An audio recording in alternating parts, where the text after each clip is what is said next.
For 3 years, the same thing happened every morning at 6:40. Four small figures appeared at the glass doors facing the Han River. Same height. Same face. Same stillness. They pressed their palms flat against the cold surface and watched the water below. Barges drifted past. Ferries cut through fog. The city woke up around them. No one knew how long they'd been standing there before dawn. The staff called it the ritual. The nannies called it the reason they quit. 7 women had left the house on the slope above Hanam-dong. Some lasted weeks. Others didn't make it past the first night. None of them explained why. They all used the same words, though. The children watched too closely. The house doesn't sleep. Something is wrong. By the time Kang Jun-suk noticed the pattern, the damage was already done. And the 8th nanny hadn't arrived yet. The mansion sat above Hanam-dong like a scar on the hillside. Glass and steel. 3 levels. Security cameras at every corner. Guards rotated shifts near the gate, their radios crackling softly in the pre-dawn quiet. Inside, the east wing stayed dark longer than it should. At exactly 6:40, motion sensors triggered in the children's corridor. 4 doors opened without sound. 4 sets of bare feet crossed marble floors, moving in perfect rhythm. Min Jae. Min Ho. Min Q. Min Seo. 8 years old. Quadruplets.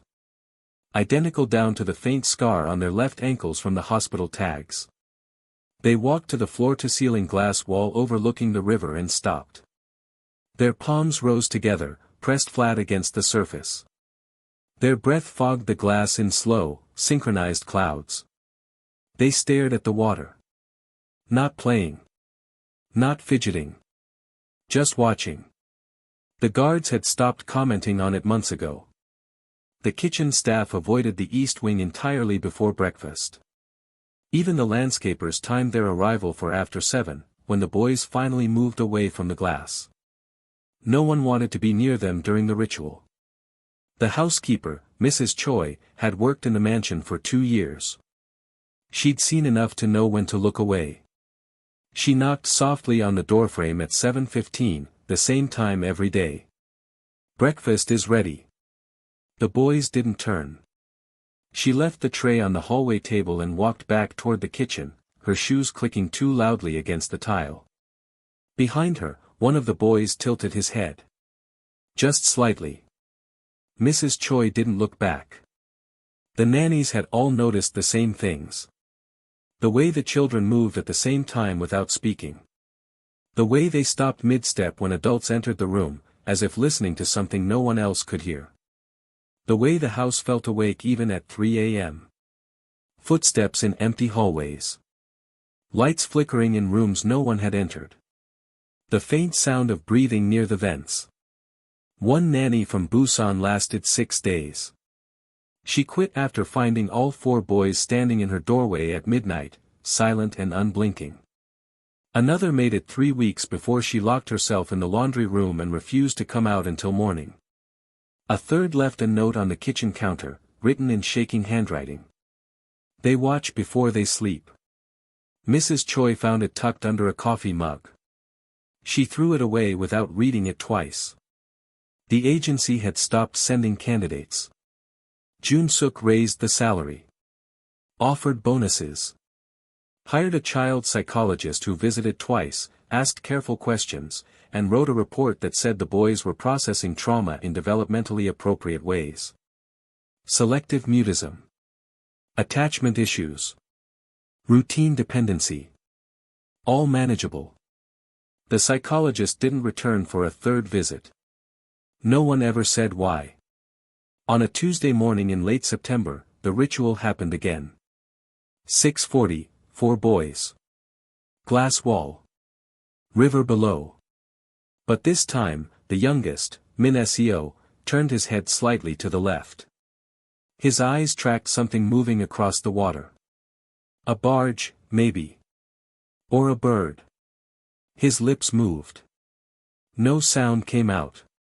But his brothers turned their heads at the same angle, at the same moment. Mrs. Choi saw it on the hallway camera feed later that afternoon. She didn't mention it to anyone. That night, the East Wing light stayed on until 4 a.m. The guards reported motion alerts every 30 minutes. Shadows crossing the hallway.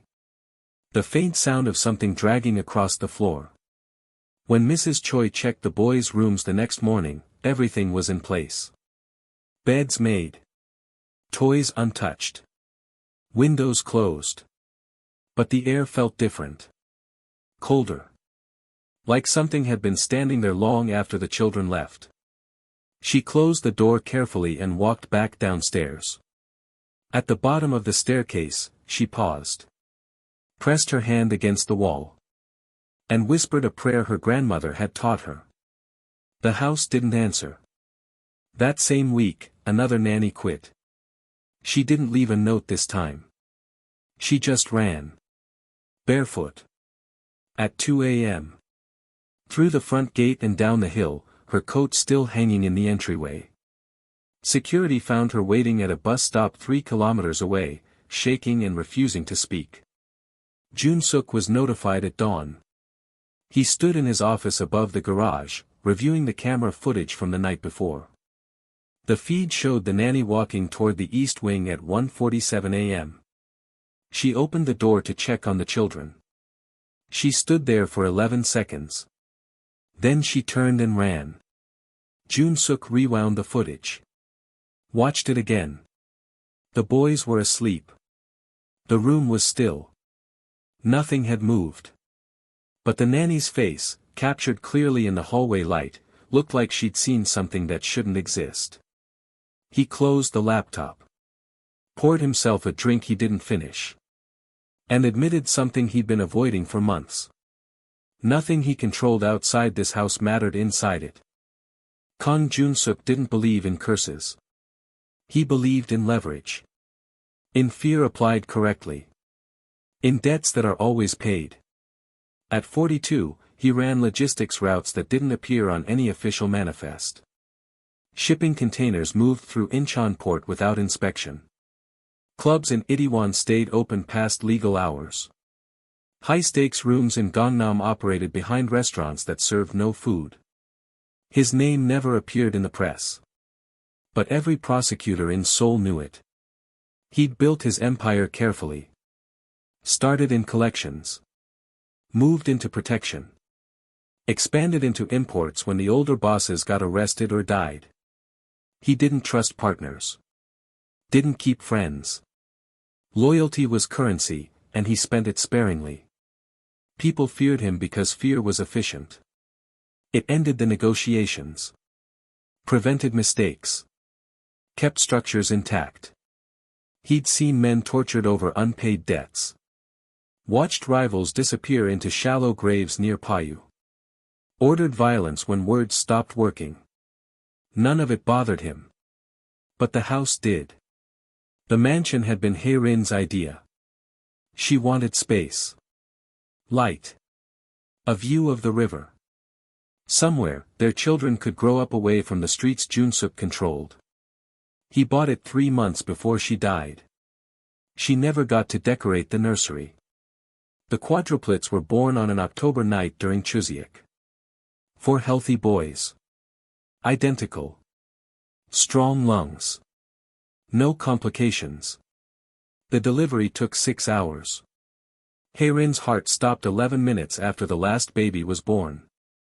No warning. No history of illness. Just a sudden, irreversible failure. The doctors called it a pulmonary embolism. Rare.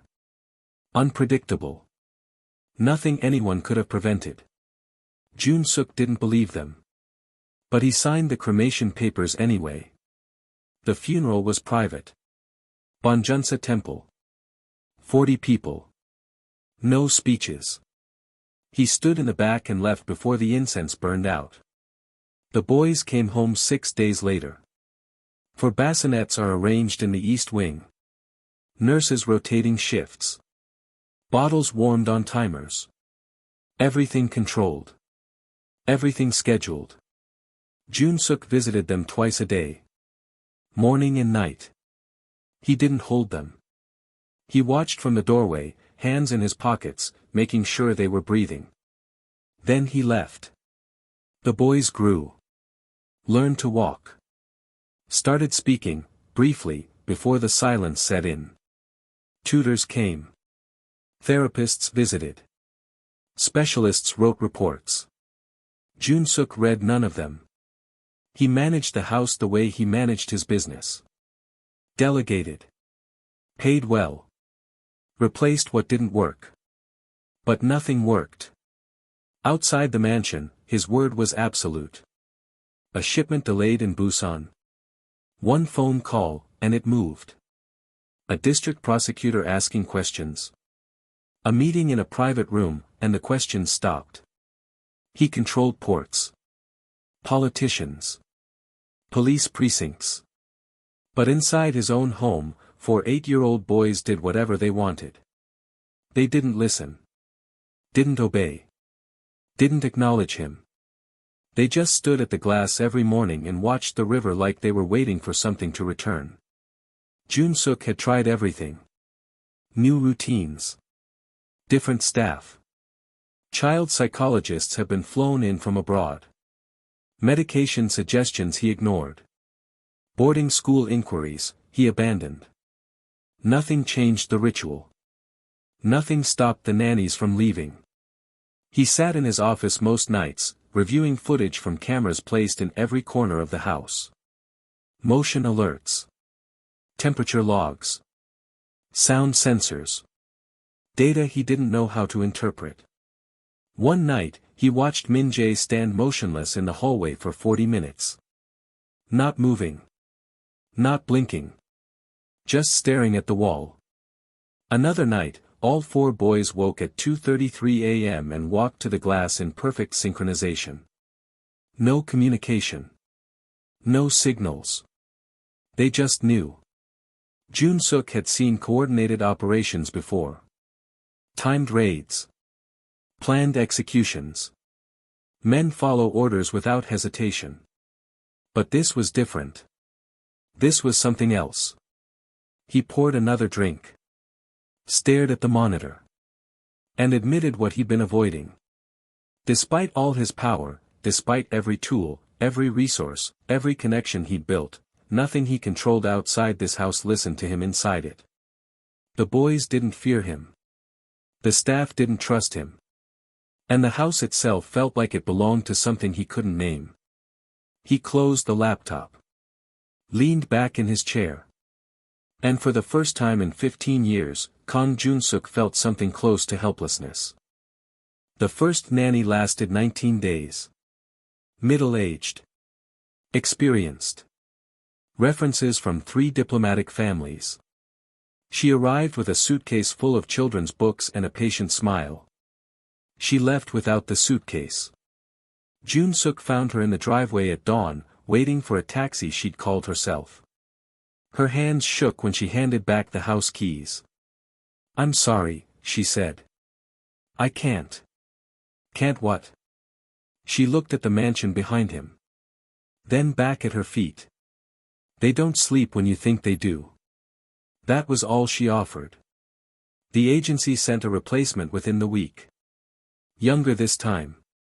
Energetic. Trained in childhood development and trauma response. She lasted 11 days. Quit over the phone. No explanation. Just a formal resignation email sent at 3 a.m. with 2 weeks' salary returned. Jun-suk didn't bother asking why. The third nanny made it 4 days. She was found locked in the laundry room at sunrise, sitting on the floor with her knees pulled to her chest. Mrs. Choi had to coax her out with tea and reassurances that meant nothing. The woman left that afternoon. She didn't speak to anyone on her way out. A specialist arrived next. Not a nanny, a pediatric behavioral consultant. Advanced degrees. Published research. She came with a structured plan and observation schedules. She lasted 1 night. In the morning, she stood in Jun-suk's office and spoke carefully, as if weighing every word. The children are not displaying aggression. They're not violent.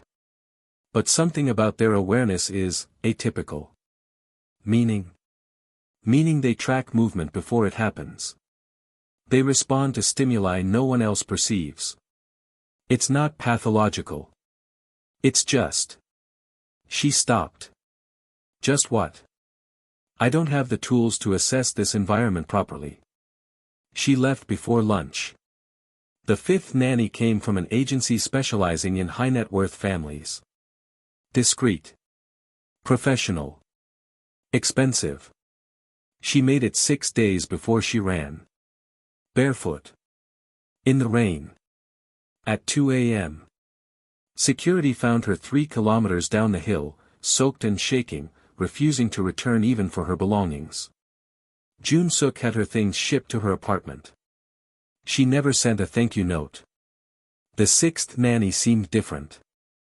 Older. Calm. Religious. She carried a rosary and whispered prayers before entering rooms.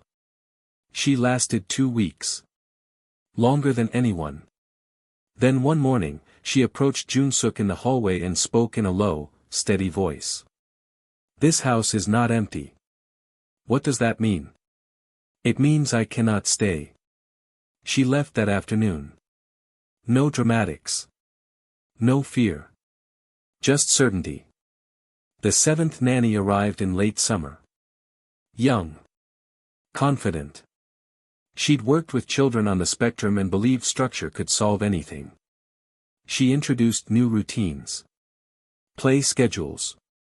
Sensory activities. She spoke to the boys in gentle, consistent tones. They ignored her completely. 3 days in, she woke to find all 4 boys standing at the foot of her bed. Silent. Watching. She screamed.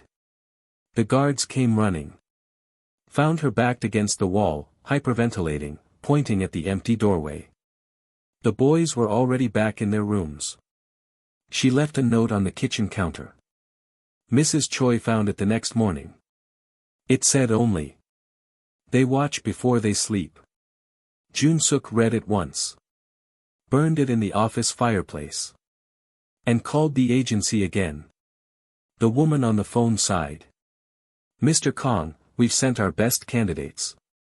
I don't know what else. Send someone. We don't have anyone left willing to accept the position." Silence stretched between them. Finally, the woman spoke again. "There is one option. A smaller agency. International placements. They handle unusual requests.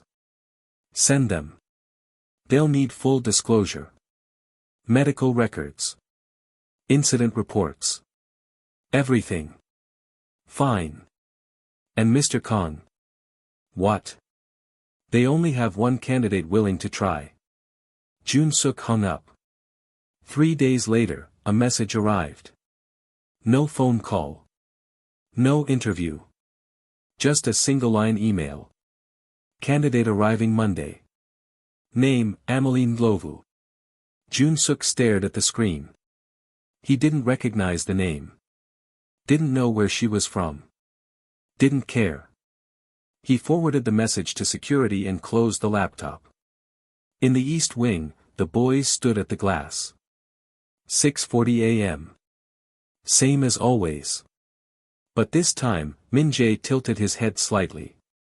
As if he'd heard something. She arrived on a Monday morning in September. No car service.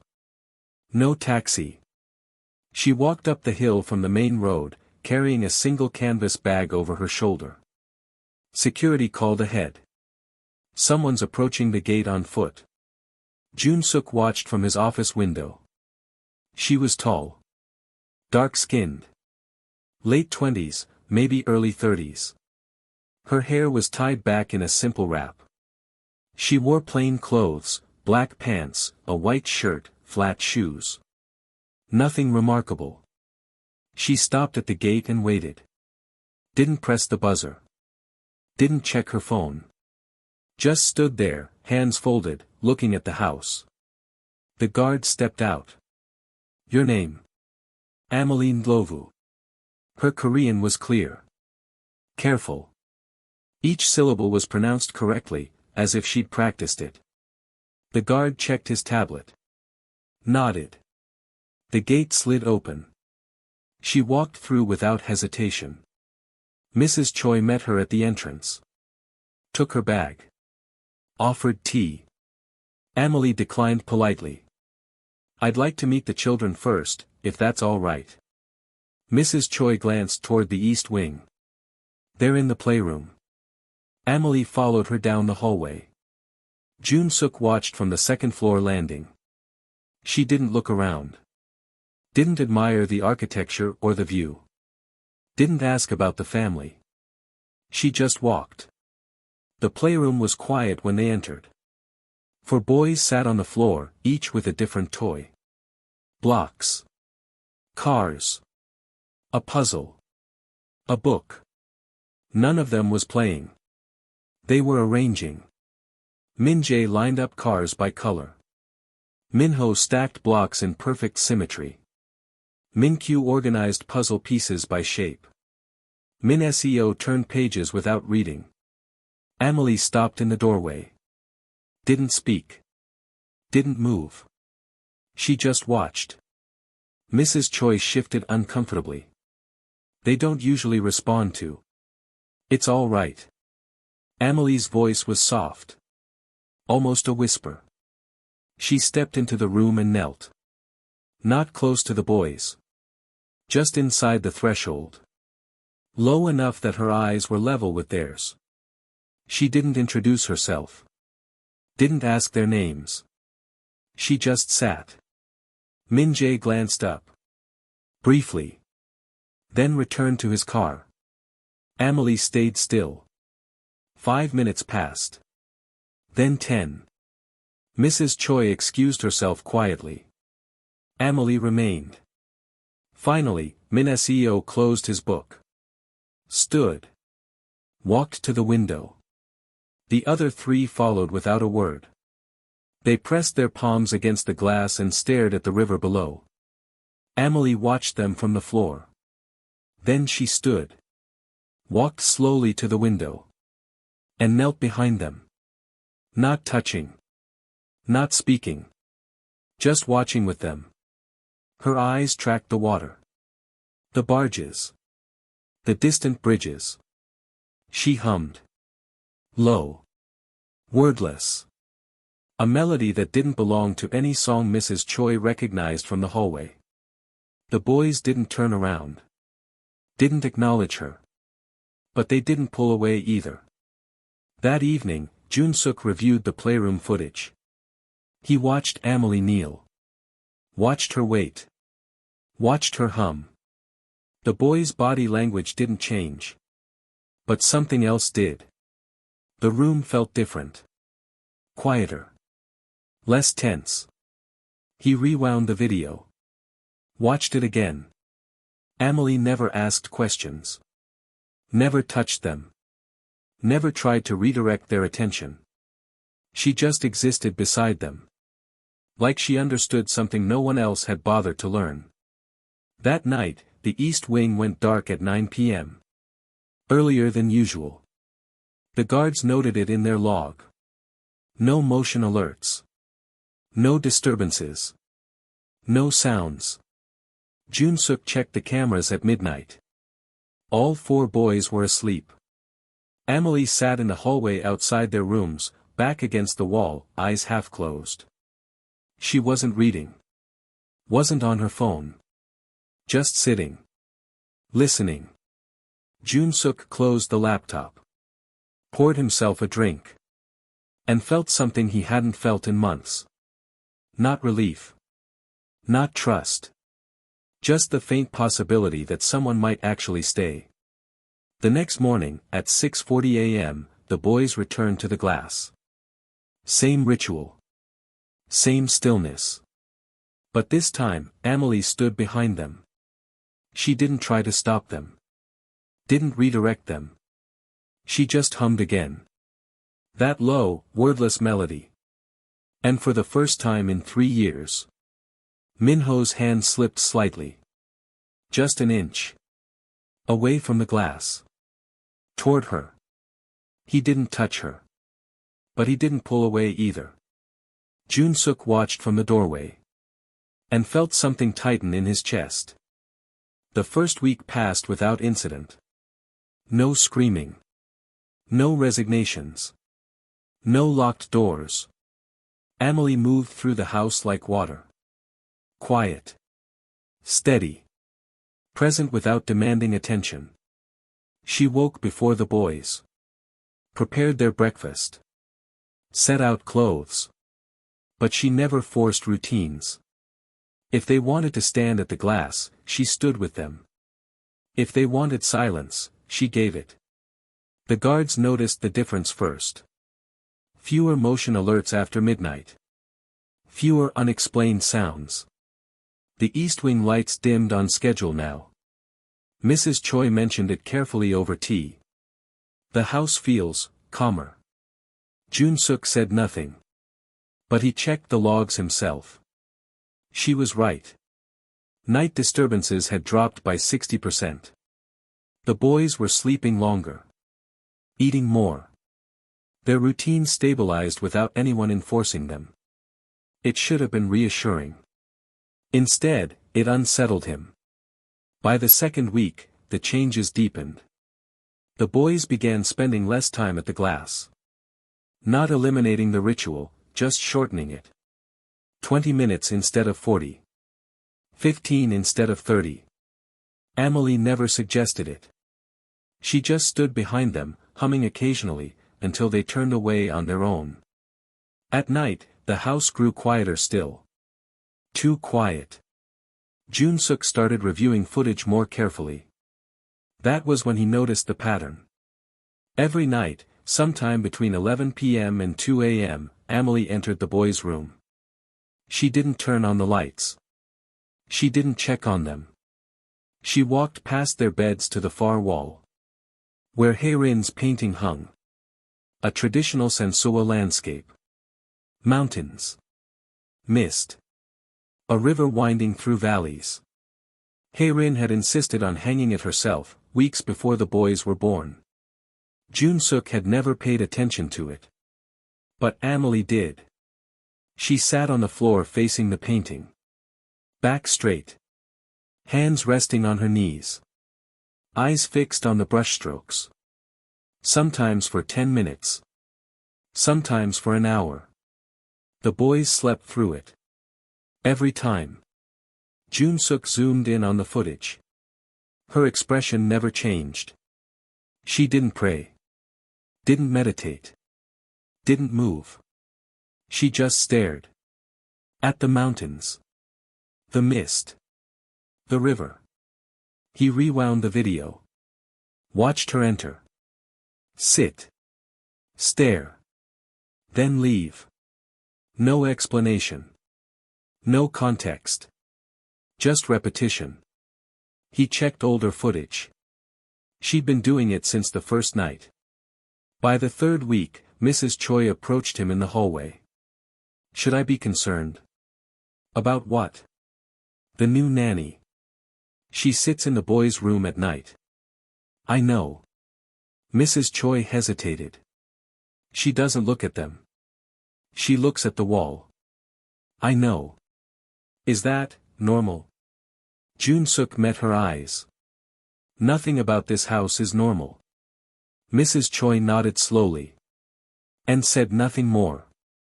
That night, Jun-suk watched the live feed. 11:47 p.m. Amelie entered the room. The boys were asleep. Min-jae on the left. Min-ho is beside him. Min-kyu third. Min-seo is closest to the door. Breathing steady. Faces relaxed. Amelie walked past them. Sat facing the painting. And went completely still. Jun-suk leaned closer to the screen. Her eyes didn't blink. Didn't move. Locked on the painted river. He watched for 20 minutes. She didn't shift. Didn't adjust. Didn't break focus. Behind her, Min Seo rolled over in his sleep. Amelie's hand twitched. Just once. Then stilled again. Jun-suk's pulse quickened. He switched camera angles. From the side, he could see her face more clearly. Her lips were moving. No sound. Just silent words, repeated in a rhythm he couldn't parse. He increased the audio sensitivity. Nothing. Whatever she was saying, it wasn't meant to be heard. At 12:40 a.m., she stood. Walked out. Closed the door softly. The boys never woke. Jun-suk sat back in his chair. Opened his laptop. And started a background check he should have ordered weeks ago. The report came back in 2 days. Clean. Too clean. No family listed. No permanent address before Korea. No criminal record. No immigration violations. She'd arrived 4 years earlier under a cultural exchange visa. Worked 3 domestic positions. Paid taxes. Kept quiet. Everything legal. Everything normal. But the gaps bothered him. No social media. No references beyond agencies. No records before she arrived in Seoul. She existed on paper. But nowhere else. Jun-suk closed the file. Stared at the monitor. And realized something he'd been avoiding. Amelie wasn't protecting the boys. She was protecting something else. He just didn't know what. That night, he watched her enter the room again. 11:52 p.m. She sat. Stared at the painting. And this time. Min-jae sat up. Eyes open. Staring at the same wall. Amelie didn't turn. Didn't acknowledge him. She just kept staring. After 30 seconds, Min-jae lay back down. Closed his eyes. And slept. Jun-suk's hand hovered over the phone. He wanted to call security. Wanted to go down there himself. But something stopped him. The boy had gone back to sleep. The room was calm. And Amelie. Amelie sat like she was holding something in place. Chuseok arrived with the weight of tradition. The house filled with people, Jun-suk barely tolerated. Distant uncles. Business associates who called themselves family. Elders who drank too much and spoke too loudly about the old days. The quadruplets were dressed in matching hanbok. Blue silk. Embroidered cranes. They stood in a line in the main hall, hands folded, faces blank. Guests bowed. Complimented.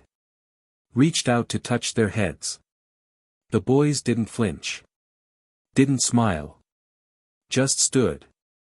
Amelie stayed in the kitchen, helping Mrs. Choi arrange fruit and rice cakes on ceremonial plates. She didn't ask to join the gathering. Didn't watch from the doorway. She just worked quietly, hands steady, eyes down. By evening, the house buzzed with conversations that meant nothing. Laughter that felt forced. Toasts to ancestors no one really remembered. Jun-suk stood near the window, glass in hand, counting the minutes until everyone left. At 9:47 p.m., the power flickered. Just once. Barely noticeable. The lights dimmed for half a second, then returned. Conversations continued. No one paused. But Jun-suk's eyes went immediately to the monitors embedded in the hallway panel. The East Wing camera showed movement. He set down his glass. Walked quickly toward the back staircase. No one noticed him leave. By the time he reached the second floor, his pulse had already shifted. The boy's room was dark. But the door was open. He stopped in the hallway. All 4 boys stood inside. Awake. In a perfect line. Facing the wall where the painting hung. Amelie stood behind them. Her hands hovered just above their shoulders. Not touching. Just held there, trembling slightly. Jun-suk stepped closer. That was when he saw it. Min-jae's lips were moving. No sound reached the hallway. But his mouth formed words. Slow. Deliberate. The other three boys stood frozen. Amelie leaned forward. Her voice came low. Steady. Not yet. Jun-suk's breath caught. Min-jae's head tilted. Amelie spoke again. He's watching. The boy's lips stopped moving. For 3 seconds, no one moved. Then Min-jae stepped back. The others followed. They turned together and walked to their beds. Lay down. Closed their eyes. Amelie remained standing. Her hands were still shaking. Jun-suk stepped into the doorway. She turned. Saw him. Her face went carefully blank. They woke up, she said softly. I was just. What did he say? She blinked. I'm sorry. Min-jae. He was speaking. Amelie's eyes flicked toward the beds. No. He wasn't. I saw his mouth moving. Children do that sometimes. In their sleep. He wasn't asleep. Silence stretched between them. Finally, Amelie lowered her hands. You should return to your guests, Mr. Kong. What did he say? She didn't answer. Just bowed slightly and stepped past him into the hallway. Jun-suk watched her go. Then turned back to the room. The boys were still. Breathing evenly. But the air felt wrong. Colder. He walked to the wall. Stared at the painting. Mountains. Mist. River. Nothing had changed. But standing there, looking at it. He felt watched. Jun-suk left the room quickly. Closed the door. And stood in the hallway, trying to steady his breathing. Downstairs, someone laughed. A glass shattered. The party continued. But Jun-suk didn't return. He went to his office. Locked the door. And pulled up the camera footage from the boys' room. He rewound to 9:47 p.m. Watched the lights flicker. Watched the boys wake. Stand. Move to the wall. He increased the volume. Focused the audio on Min-jae's face. And heard it. Faint. Distorted. But there. A voice. Not a child's voice. Something older. The words were unclear. But Amelie's response came through perfectly. Not yet. He's watching. Jun-suk played it again. Again. The voice didn't belong to Min-jae. It came from somewhere else. Through him. He paused the video. Stared at the frozen image of his son's face. And felt something he hadn't felt in 15 years. Fear. Real fear. Not the kind that came from threats or violence. The kind that came from not understanding what was happening in his own home. He closed the laptop. Poured a drink with shaking hands. And sat in the dark until morning. Downstairs, the guests eventually left. The house emptied. Mrs. Choi cleaned in silence. And in the east wing. The boys slept. The envelope arrived 3 days later. No return address. No postage stamp. Just a plain white envelope was left on the front gate's security podium. The guard brought it to Jun-suk's office at noon. This was outside. Wasn't there an hour ago? Jun-suk turned it over. His name was written in neat handwriting across the front. Nothing else. He opened it. Inside was a photograph. Old. Creased. The colors faded slightly at the edges. It showed 2 women standing in front of a shipping container. Incheon Port. The date stamp in the corner read September 2016. 9 years ago. Jun-suk recognized one of them immediately. Hae-rin. Younger. Smiling. Her hair was longer than he remembered. She wore a volunteer badge clipped to her shirt. The logo was partially visible, an NGO he didn't recognize. The woman beside her was tall. Dark-skinned. Amelie. Same face. Same posture. Same quiet intensity. They stood close together, arms around each other's shoulders, like old friends. Jun-suk's hands went cold.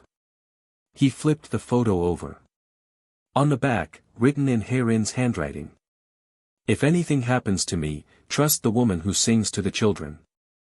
The ink was faded but clear. He read it again. Again. His wife had known. Known Amelie. Known something was coming. And left instructions. 9 years ago. Before the pregnancy. Before the quadruplets. Before everything. Jun-suk set the photo down carefully. Walked to the window. Stared at nothing. His mind ran through the timeline. Hae-rin died during childbirth. The boys were 8 now. Which meant. She wrote this note a year before she even got pregnant. How? He picked up the photo again. Studied Amelie's face. She looked the same. No older. No different. Just, the same. He checked the personnel file he'd received from the agency.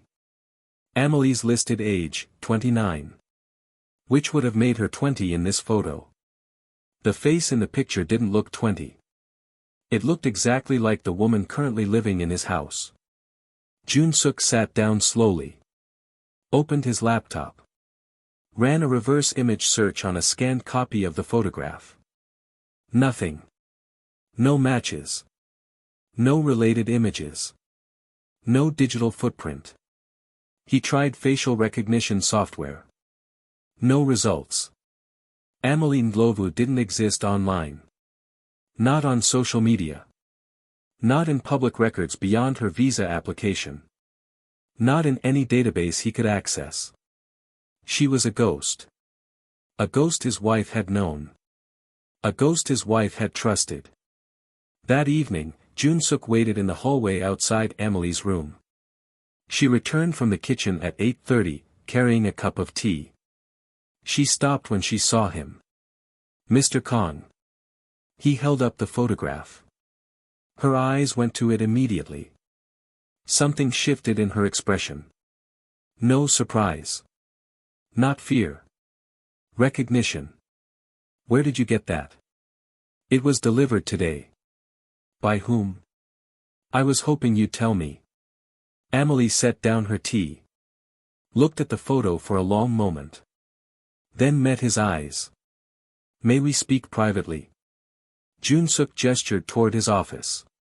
She followed him upstairs. He closed the door. Locked it. Turned to face her. How did you know my wife? Amelie stood near the window, hands folded. We worked together. Briefly. Through the NGO. Doing what? Support programs. For women. Immigrants. People who needed help. And this note? He placed the photo on the desk. Amelie looked at it but didn't touch it. Hae-rin was afraid. Of what? Of what her children might inherit. Jun-suk felt his jaw tighten. Inherit what? Money? Enemies? Attention. The word hung in the air. Explain. Amelie took a slow breath. Your wife believed, and I agreed, that power draws things. Not people. Things. Forces.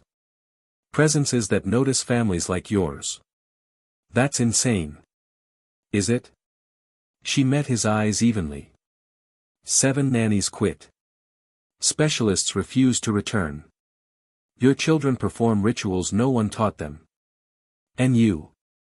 She paused. You review camera footage every night, trying to understand why your house feels like it's watching you back. Jun-suk said nothing. Amelie continued. Ari knew something was coming. She didn't know what. But she knew she wouldn't be here to protect them. So she sent you. No. Amelie's voice was quiet. I promised her I would come. If something happened. And what? You've been waiting 9 years.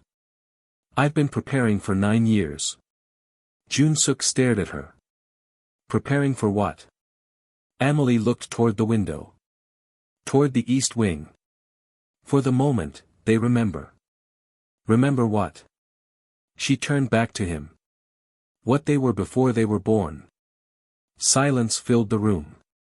Jun-suk felt the words settle somewhere deep. Irrational. Impossible. But not untrue. He thought of the boys at the glass. The voices on the footage.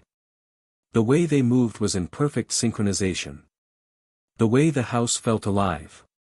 What are you? He asked quietly. Amelie smiled faintly. Sad. Someone who keeps promises. She bowed. If you want me to leave, I will. But you should know. She paused at the door. Your wife didn't trust me because I had answers.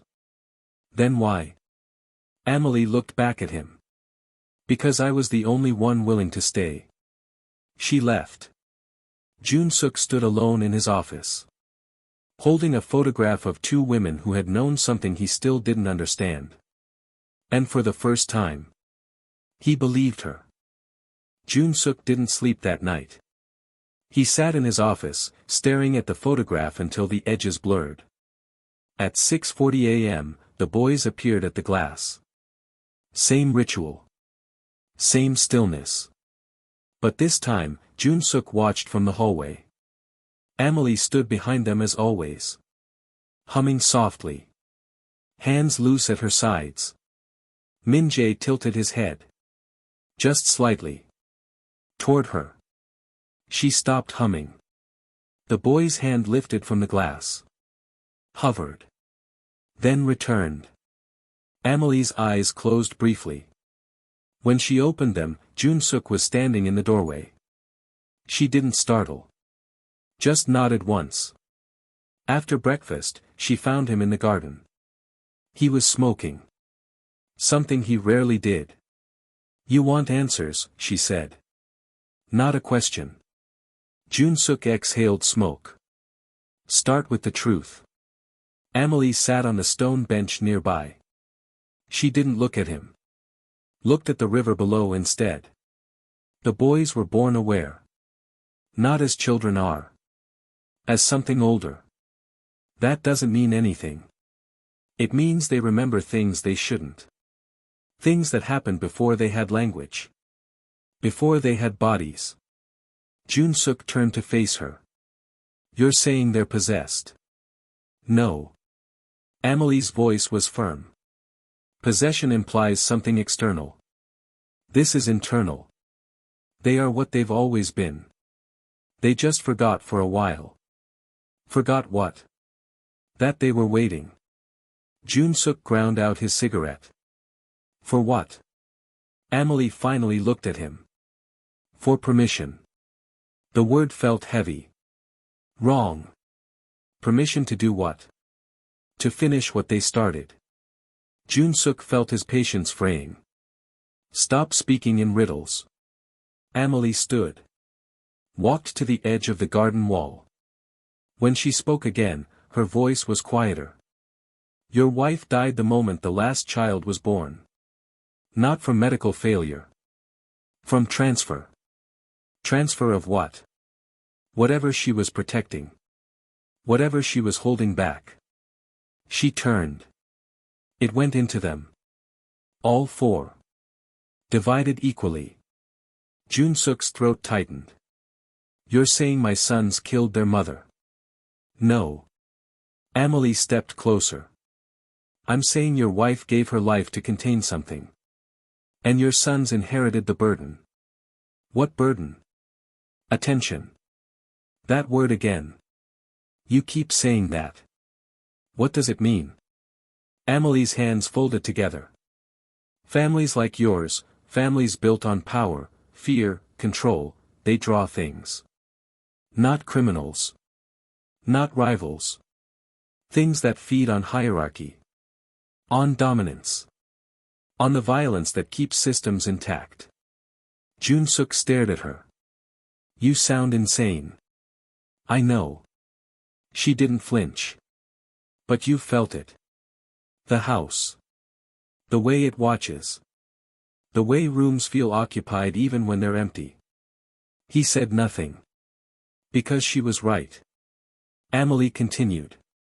The boys perform the ritual because they're calling. Every morning. To whatever you noticed in your family years ago. They stand at the glass and wait for it to answer. And you stop them. I delay them. The distinction felt important. How? By reminding them they're still children. By singing. By sitting with them.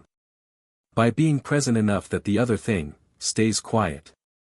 Jun-suk's hands clenched. And the painting?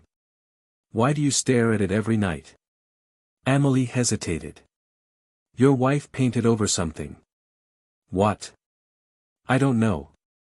But whatever it was, it's still there. Underneath. The boys can see it. I can't. But I can feel it trying to surface. She met his eyes. So I sit. And I hold it down. Jun-suk felt the ground shifting beneath him. Everything he'd built. Everything he controlled. None of it mattered here.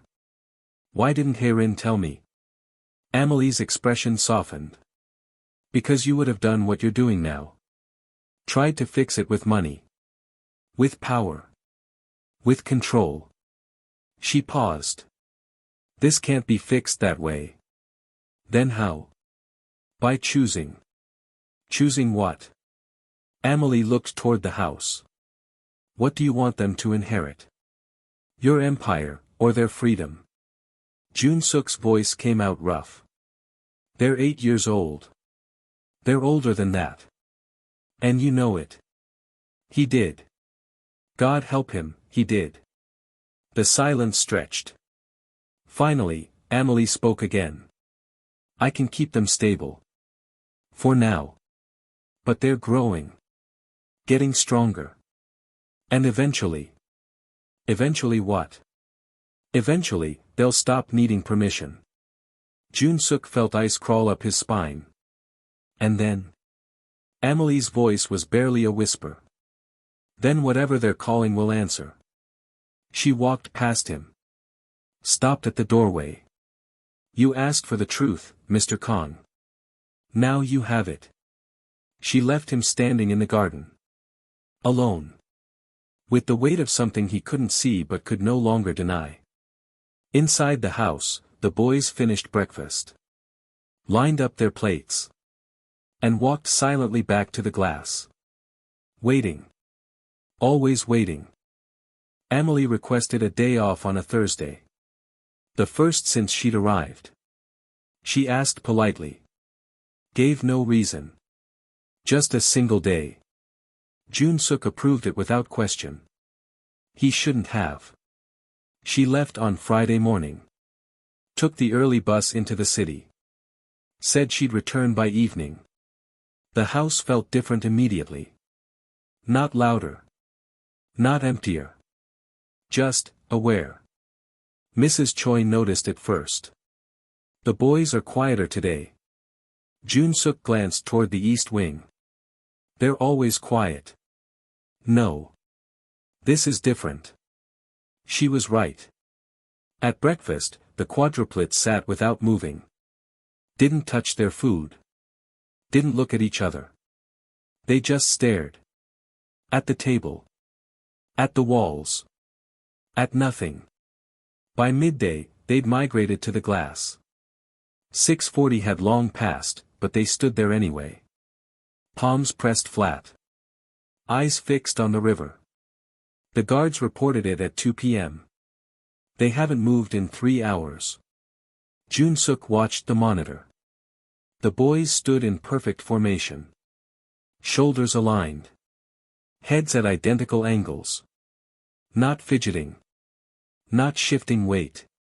Just standing. He checked the timestamp. 3 hours and 14 minutes. No child stood that still. At 4 p.m., Mrs. Choi tried calling them for a snack. They didn't respond. She approached carefully. Boys? Would you like something to eat? Nothing. She reached out. Touched Min Seo's shoulder gently. He turned his head. Slowly.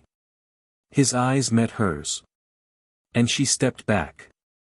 Mr. Kong should see this. Jun Suk arrived within minutes. The boys were still at the glass. But something had changed. They were smiling. All 4 of them. Small. Identical. Expressions that didn't reach their eyes. Jun Suk felt his pulse quicken. Boys. Step away from the window. They didn't move. Now. Min Jae's smile widened. Just slightly. Jun Suk stepped forward. That was when he noticed the second change. The painting was gone. The sensual landscape that had hung on their bedroom wall for 8 years, removed. He walked quickly to their room. The wall was bare. No nail holes. No dust outline. Just a smooth, blank surface. As if the painting had never existed. Mrs. Choi. His voice came out sharper than intended. Who removed the painting? I don't know. It was there this morning. Jun Suk pulled out his phone. Called Amelie. No answer. He tried again. Voicemail. He checked the security footage. Rewound to 6 a.m. The painting was on the wall. 7 a.m., still there. 8 a.m., gone. No one had entered the room. The camera showed an empty hallway. An untouched bedroom. And then, between frames, the painting simply vanished. Jun Suk's hands went cold. He returned to the east wing. The boys were still at the glass. Still smiling. He grabbed Min Jae's shoulder. Pulled him back. The boy turned. Looked up at him. And spoke. She can't stop us tonight. Jun Suk froze. The voice was wrong. Too deep. Too clear. Not a child's voice. Minho turned next. We've been waiting so long. Then Min-kyu. It's almost here. Finally, Min Seo. We called it back. Jun Suk released Min Jae. Stepped back. All 4 boys faced him now. Smiling. What are you? Min Jae tilted his head. We're yours. No. We're hers. We're theirs. We're what comes after. They spoke in sequence. Voices overlapping. Creating a rhythm that felt rehearsed. Jun Suk backed toward the door. Mrs. Choi. Call security. And tell them what? He didn't have an answer. The boys turned back to the glass. Pressed their palms against it. And began to hum. The same melody Amelie used. But reversed. Inverted. Wrong. The lights flickered. Once. Twice. The temperature dropped. Jun Suk could see his breath. He pulled out his phone again. Called Amelie. This time, she answered. Mr. Kong. Where are you? I'm coming back. I'm sorry. I thought I had more time. They're speaking. Silence on the line. All of them. Her voice was tight. Yes. Are they at the glass? Yes. Don't let them touch the river. What? Don't let them leave the house. Keep them inside. I'm 20 minutes away. She hung up. Jun Suk stared at his phone. Then at the boys. They were still humming. The sound grew louder. Deeper. It vibrated through the floor. Through the walls. One of the guards appeared in the doorway. "Sir, should we?" The lights went out. Complete darkness. For 5 seconds, nothing. Then the emergency lighting kicked in. Dim, red-tinted. The boys had moved. They stood in the center of the room now. In a circle. Facing outward. Still smiling. Jun-suk's voice came out steady despite everything. "Go to your rooms." "No." All 4 voices. Synchronized. "This isn't a request." Min-jae stepped forward. "You don't give us orders anymore." The other 3 moved with him. Surrounding Jun-suk. Not threatening. Not aggressive. Just, present. Min-ho reached up. Touched Jun-suk's hand. His skin was ice cold. "We're not yours," the boy whispered. "We never were." Jun-suk pulled back. The circle tightened. That was when he heard it. Footsteps. Running. Amelie burst through the door. Her face was pale. Hair disheveled. Breathing hard. She didn't speak. Just started singing. Loud. Forceful. A melody that cut through the humming like a blade. The boys turned toward her. Their smiles faded. Amelie stepped into the circle. Placed herself between them and Jun-suk. Her voice never wavered. The boys backed away. Slowly. Reluctantly. But they moved. Amelie's song shifted. Softer now. The same rhythm she used at night. The boys' eyes began to close. One by one. Min-seo first. Then Min-kyu. Min-ho. Finally, Min-jae. They swayed. Stumbled. Amelie caught Min-jae as he fell. Lowered him gently to the floor. The others collapsed beside him. Asleep. The humming stopped. The lights returned. Amelie knelt among the 4 sleeping boys, trembling. Jun-suk stared at her. What just happened? She didn't look up. They tried to finish it. Finish what? The calling. Her voice was barely audible. They almost succeeded. Jun-suk felt the room tilt. What would have happened? Amelie finally met his eyes. Whatever they've been calling would have answered. And she stood slowly. And nothing in this house would have survived it. The boys slept through the night. Amelie didn't leave their room. She sat on the floor, singing softly, even after they stopped moving. Jun-suk watched from the doorway. And understood. This wasn't over. It was just beginning. Morning came without the ritual. The boys didn't wake at 6:40. Didn't walk to the glass. They slept until nearly 9, the latest they'd ever slept. When they finally woke, they were different. Quiet. Subdued. Their eyes tracked Amelie wherever she moved. Not with anger. With something closer to recognition. Jun-suk stood in the hallway, watching through the partially open door. Amelie helped them dress. Prepared breakfast. Spoke in low, gentle tones. The boys responded. Nodded. Followed instructions. Ate slowly. But they didn't speak. Not in their own voices. By afternoon, Jun-suk found Amelie in the garden. She sat on the stone bench, staring at nothing. How long can you hold them? She didn't look at him. I don't know. Days? Weeks? Maybe months. If I never leave. If I never stop watching.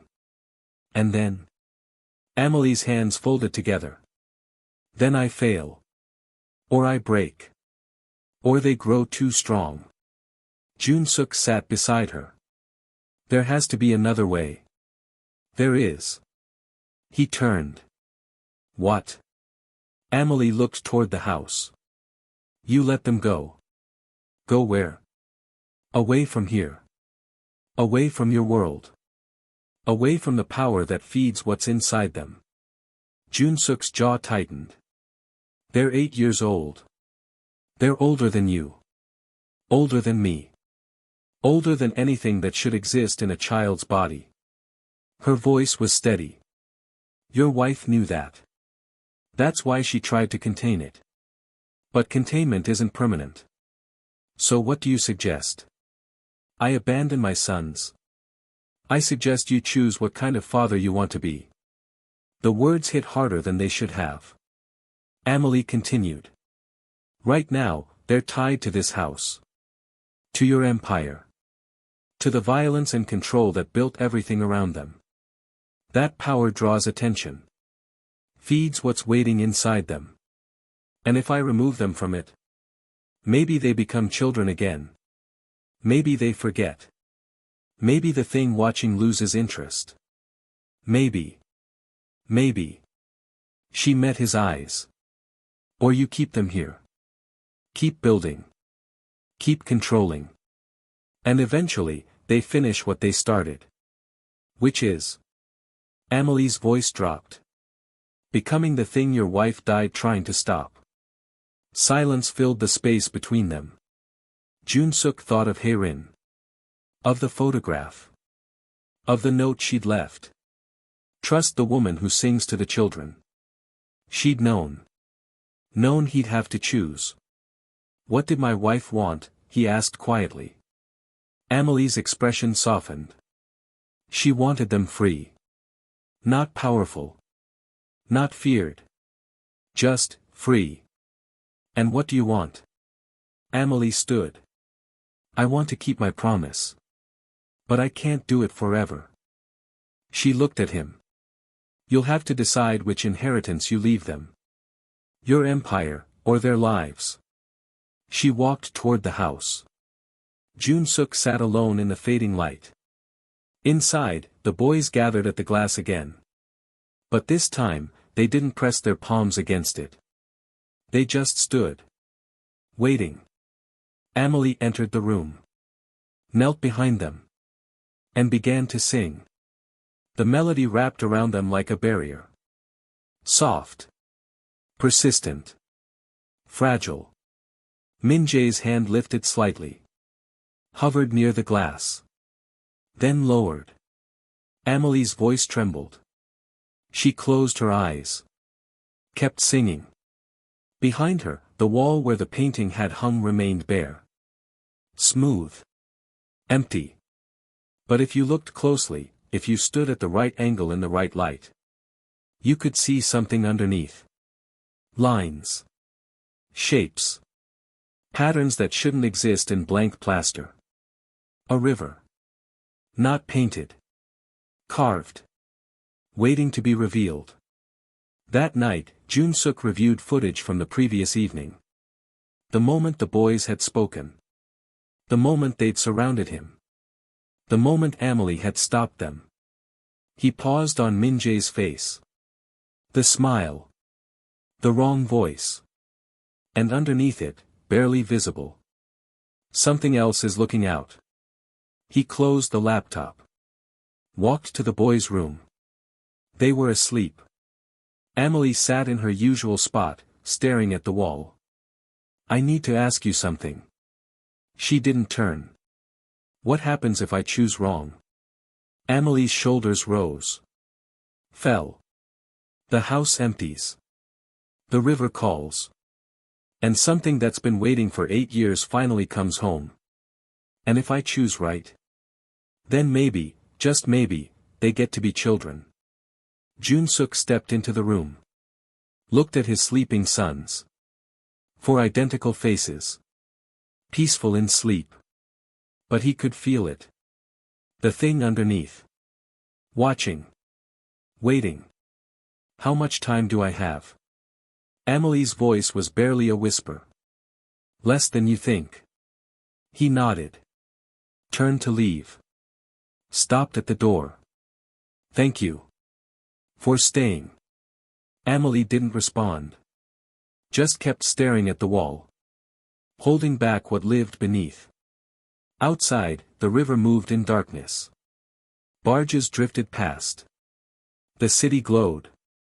And in the house on the slope above Hanam Dong, the lights flickered. Once.